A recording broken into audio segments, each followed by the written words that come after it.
ऐसा लगता है बाबा आज भी शिरडी में बैठे अपनी उस परंपरा का निर्वाह कर रहे हैं।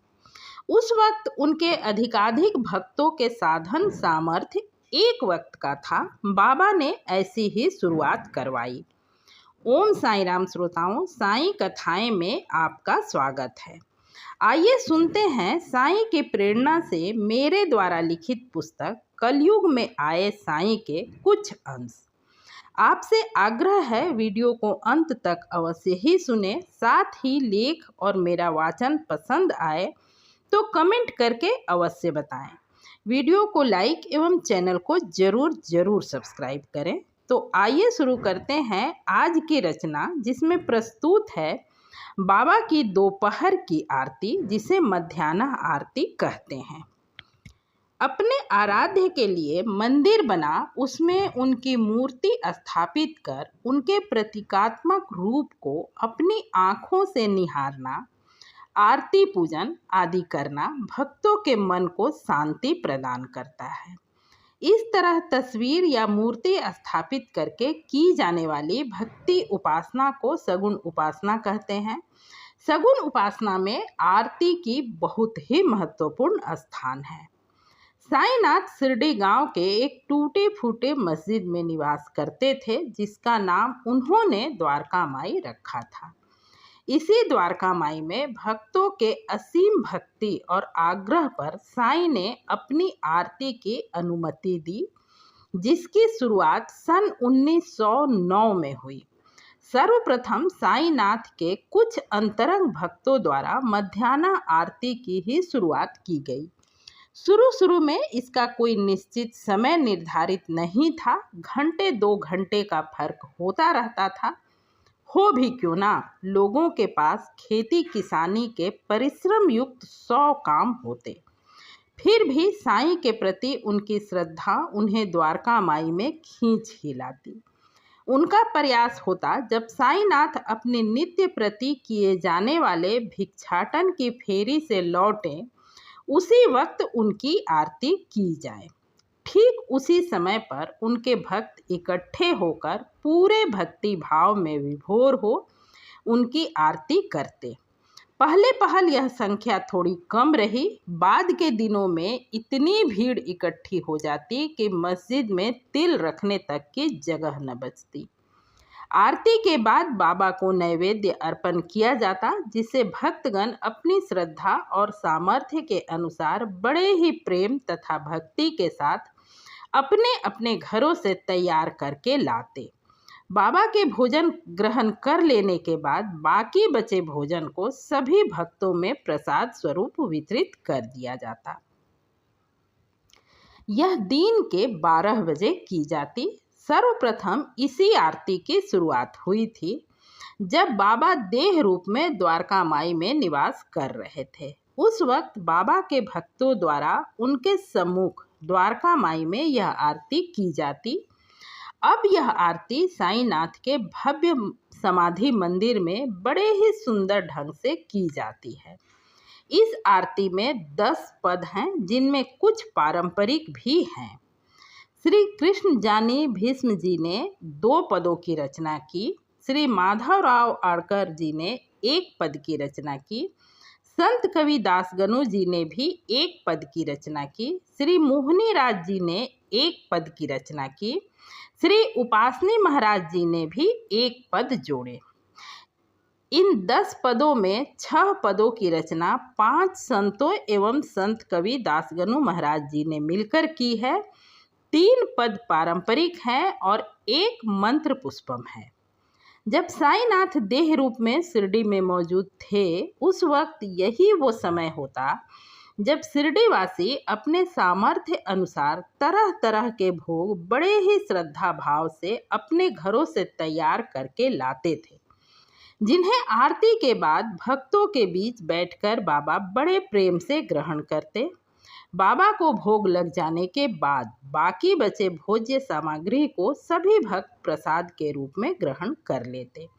कभी कभी बाबा स्वयं भी भोग बनाते और भक्तों को द्वारका माई में आमंत्रित करते। आहा, भगवान और भक्त का एक दूसरे से परस्पर प्रेम।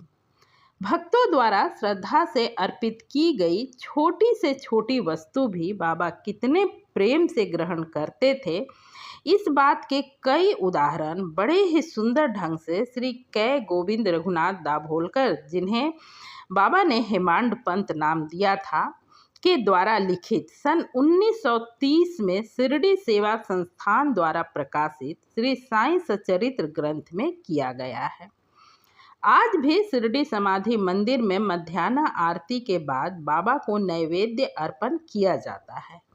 यूं तो आरती के बाद ही क्या, मंदिर के द्वार खुलने के समय से लेकर रात्रि के मंदिर के पट बंद होने तक लाखों की संख्या में साईं के भक्त तरह तरह के फल, मेवा, मिष्ठान लिए कतार में खड़े रहते हैं। पर जिस तरह शिरडी के द्वारका माई में सर्वप्रथम मध्याह्न आरती की शुरुआत हुई, उसी तरह पहले पहले इसी समय पर बाबा को भोग लगाने की परंपरा की शुरुआत भी हुई।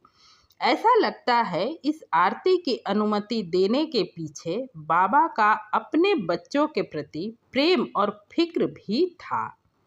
उस वक्त शिरडी एक छोटा सा गांव हुआ करता था, जहां के लोगों के आजीविका का मुख्य साधन खेती ही था। यह तो सर्वविदित ही है कि खेती के काम कितने मेहनत और थका देने वाले होते हैं, इसलिए लोग अल सुबह खेती में निकल जाना पसंद करते हैं। ऐसे में कभी कभी कुछ लोग जल्दबाजी में बिना जलपान के अपने काम में लग जाते, तो कुछ लोग अभाववश भी जलपान नहीं कर पाते। ऐसे में दोपहर होते होते भोजन आवश्यक हो जाता है।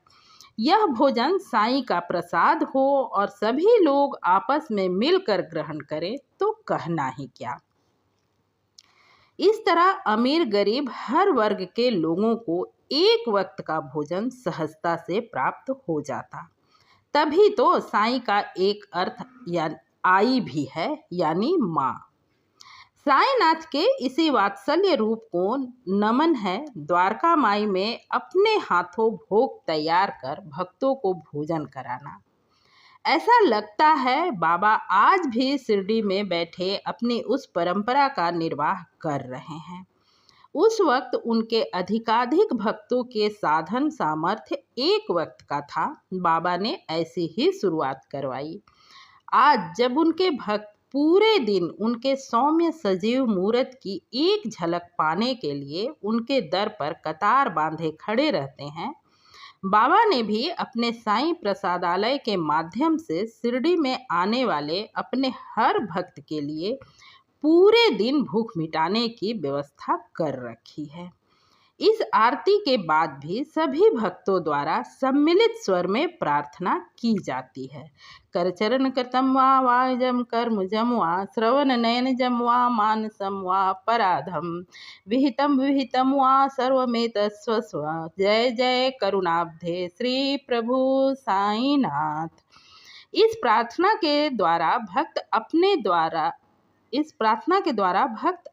द्वारा भूलवश हो गई किसी भूल की क्षमा याचना करते हैं।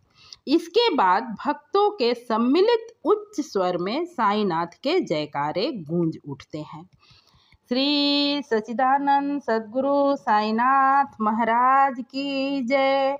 ओम राजाधिराज योगीराज परब्रह्म साईनाथ महाराज की जय। श्री सच्चिदानंद सद्गुरु साईनाथ महाराज की जय।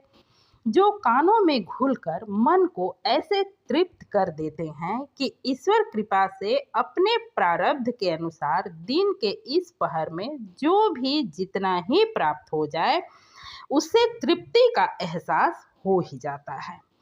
आज के लिए बस इतना ही। यह लेख और मेरा वाचन पसंद आया हो तो वीडियो को लाइक और चैनल को जरूर सब्सक्राइब करें। पूरा वीडियो सुनने के लिए हार्दिक धन्यवाद। फिर मिलते हैं किसी ऐसे ही वीडियो में। तब तक के लिए ओम साई राम। इत उतना डोल मनवा साईं साईं बोल।